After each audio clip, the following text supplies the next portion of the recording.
rugby test through that June period is always tough, and particularly when you come off a 3-0 loss.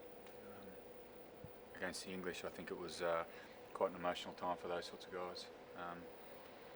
We had a light week last week. Leading into the game, just one training session, and then this week got back to a bit of the norm.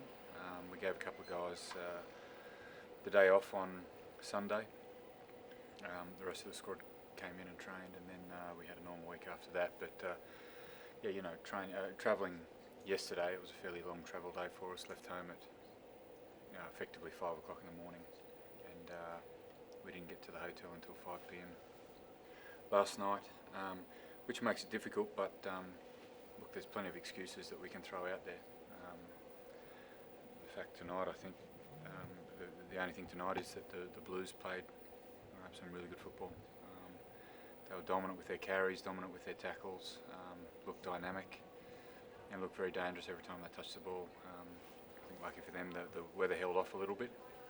I mean, that's good for us as well. We don't want to play in rain either, but we're expecting some wet conditions out there, and that never eventuated. And yeah, they were just too good for us tonight. So I think there's a fair bit of credit that has to go to the Blues with the way they've maintained their season. Obviously, bottom of the New Zealand ladder, but very dangerous on their day. They've lost a number of tight matches, and tonight you can see that they're quality. Can you pick up in time for next week? Because it becomes crucial now, doesn't it?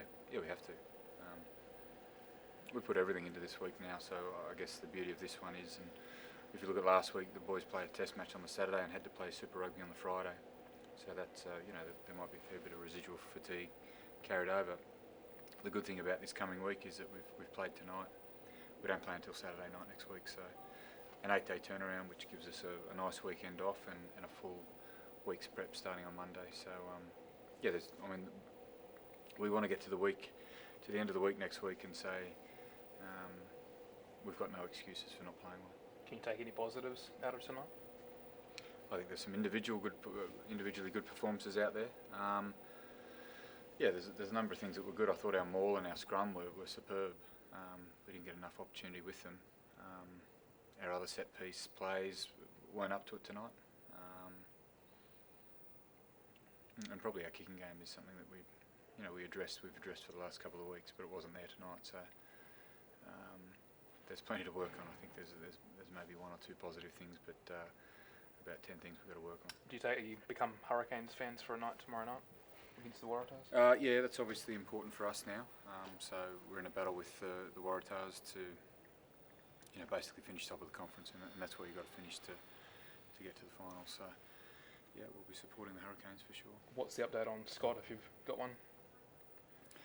He seems okay in there at the moment, so he's pretty bad. He's got stitches on top of his head, stitches under his chin.